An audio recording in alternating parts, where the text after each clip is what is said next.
Video. Holiness is attracted to holiness. There was a wealthy chassid. His name was Manya Munyason, and he liked to travel around the world buying and selling diamonds.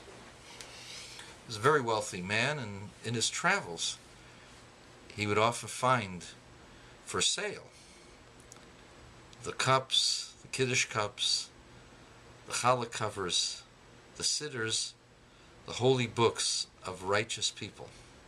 And he would buy them and keep them in a special place.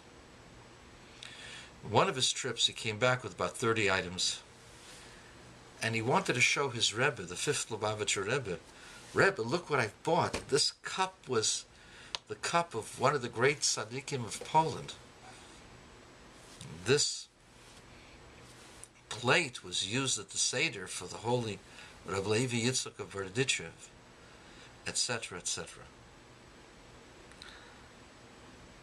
The Rebbe Rashab would hold the stuff in his hands. He had three answers. One, he would say, this for sure belongs to that person. One, he would say, he's not so sure, it might be.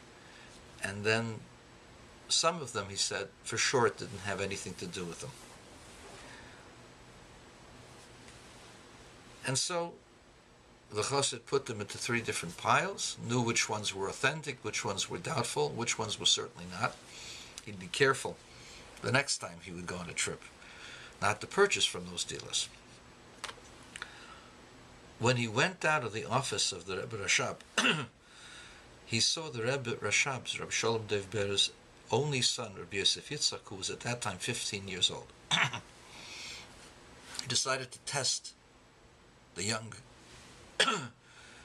son of the Rebbe. So he showed him, look what I got. This belonged to this rabbi, this belonged to that rabbi, and I just showed your father all of these things.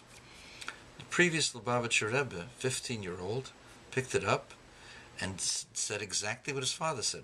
On some, exactly like his father said, for sure. On some, he said, maybe. On a third category, he said, for sure not. And it was exactly, out of 30 items, every one of them was exactly like his father said. So he didn't understand how this was possible. He was just overwhelmed. And the Rebbe's son said, you're thinking it's Ruach HaKodesh prophecy, right? He says, yes. How else? He says, no, you don't understand. If something belonged to a tzaddik, that object absorbed the holiness of the tzaddik's blessings, of the tzaddik's activity. It was elevated through him. And therefore the vessel has become a vessel for holiness. And since I am holy, if I pick something up that belonged to a tzaddik and I want to hold on to it, then I know that it really belonged to a tzaddik. If I pick it up and I don't know, I feel a little bit toward it, then what it means is it didn't belong to him. He might have used it, or he might have given it to somebody in the midstream, and somebody else also used it. So therefore I have a little bit of a draw to it, but not a whole lot. If I am repulsed by it, or I have no feeling for it, I know that it didn't belong to the tzaddik.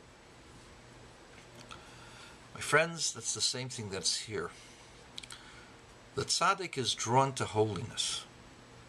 The tzaddik seeks out the soul in everyone, and looks at the soul and tries to inspire that soul.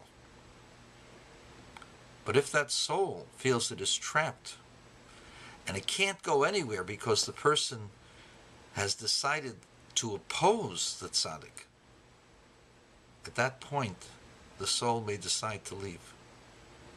And that's what happened. The tzaddik did not facilitate the death.